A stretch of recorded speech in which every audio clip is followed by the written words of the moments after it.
Blackpink in your area qaytyaptimi yoki nabarot cho'kyaptimi?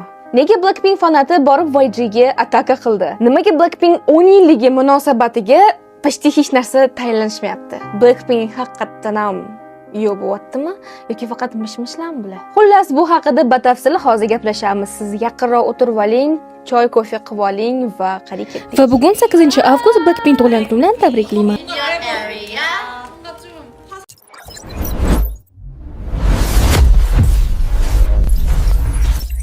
Lights up, we're taking over the world.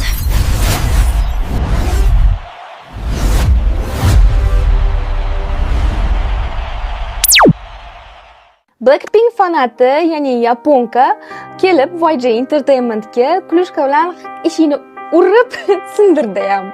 Nimaga? Hamma fanatlar Blackpink fanati nabarot faxrlanishyapti shunaqa fanat bilan. Tipo, borib YG'ni ishiga urdi.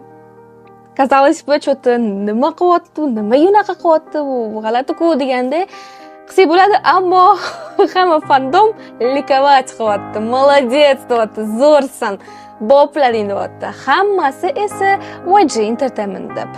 Balki Blackpinkning o'ziga ham. Biz batafsil ma'lumotlarni uncha yaxshi bilmaymiz. Men biladiganim esa bu nimaga fanatga shunaqa qildi? Chunki yaqinda 10 yillik Blackpinkning 10 yilligi o'tdi va shu munosabatiga YG Entertainment qanaqadir merch chiqazdi. Palon pul turadigan faqat merch chiqazdi. G'alati. Balki kimdirga yoqqandir, uzr. No. Всё. Na translyatsiya bor, na yangi albom bor, na konsert turi bor. Hech balo yo'q. Faqat shu chiroylikkina narsalar. Который ham palon pul turadi. Lekin хотя бы 10 yilligiga translyatsiya qilishdi. Ладно bu. Xo'p, keyin YG Entertainment mana shu qiz kelishidan oldin вообще объявить qilishdi, что вот Blackpink fan-sign o'tkazadi, lekin hammasi ishtirok etmaydi. Ya'ni balki bittasi bo'lar, balki ikkitasi, balki uchtasi, aniq to'rttasi emas deganday qilishdi. Men fanatlarni juda yaxshi tushunaman. O'zi Blackpink yillik 2 marta, qanaqa yillik 2 marta? 2 yilda 1 marta chiqaradi, nimadir. Shu bilan 10 yilligiga shuni olinglar deganday qilishdi. Короче, просто maynochilik to'g'risi. YG'ni nimaga yoqtirmayman, shu bitta sababim. Xullas shu. Va shunaqa fanatka qildimmi va undan keyin даже Klushkani ham shunaqa o'yladim, Klushka. Короче, shu Klushkani ham fanatlar lastikka aylantirishyapti. Bu no'slardan keyin Blackpink shunaqa hammasi bo'lmasligidan, shu hech narsa qilishmayotganligidan YG Entertainment aksiyalari tushib ketdi. Yaxshigina tushib ketdi. Xo'p, endi ko'tarish kerak-ku aksiyani. Qanaqa ko'taramiz? Albatta, no'z chiqazamiz, что Blackpinkning hammasi bo'ladi.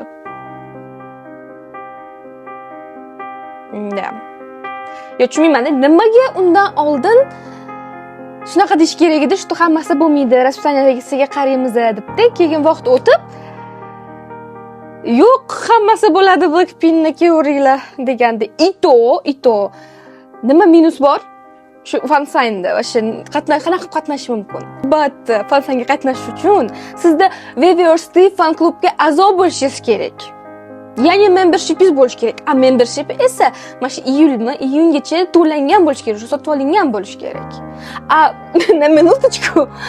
Blackpinkning o'zi как бы Weverse уже qachondan beri tashlab qo'yishgan. Ya'ni взаимодействие yo'q qanaqadir fanatlar bilan. При этом YG borib sotib oldi, deyapti. Joyi ham juda ham kam berilgan fan-signga.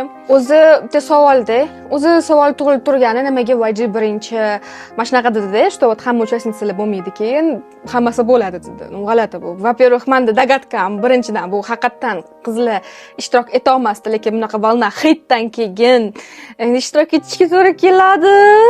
Yoki ikkinchi variant esa YG Entertainment специально shunaqa no'z chiqazdi, чтобы qanaqadir ozor yetkazishganmi bilmayman, qizlarga hate bo'lishi uchunmi yoki nabarot черный пиар тоже пиар deganda черный пиар qilmoqchi bo'lganmi? Endi xullas bu endi dagatka bo'lib qoladi. Shu mashina o'ylab menimcha borib o'sha fanatka ishini sindirgan. Keyin politsiya kelib, politsiya olib ketgan u qizni, конечно. Вообще sizlar nima deb o'ylaysizlar bu vaziyat haqida? Blackpink haqiqatan sizlar kutyapsizlarmi yoki yo'qmi? Xullas nima deb o'ylaysizlar o'zingizlar? Blackpink haqiqatan kutyapsizlarmi yoki-da solo karyerasi sizlarga ma'qulroqmi?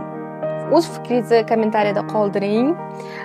Bilaman ko'pchilik hozir ikki guruhga bo'linadi. Kimdirlar solo bo'lgani yaxshi, Blackpink bo'lgan paytida unaqa qatnashmaydi ko'p deyishida mumkin yoki-da nabarot Blackpink bo'lganda yaxshiroq edi, soloda ajralib ketishdi yoki-da anta ichida orasida qizlar orasida nimadir bo'lyaptimi, ajralib ketishdi, bir balo bo'lishi mumkin.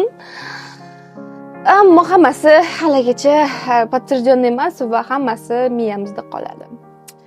Shunga why not? Yozing, bir fikringizni o'qing.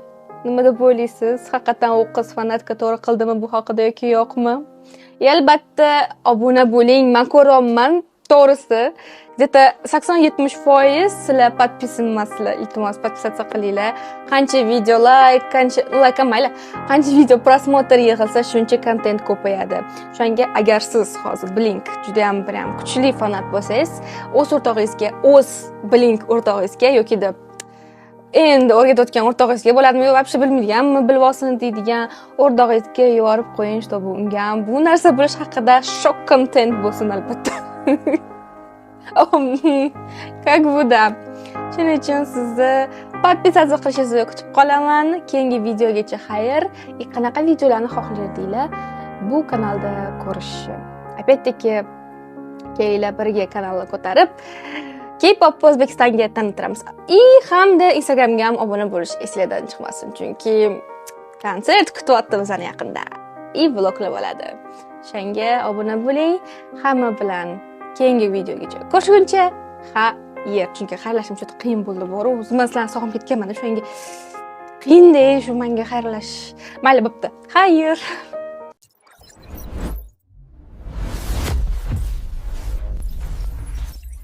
Lights up, we're taking over the world.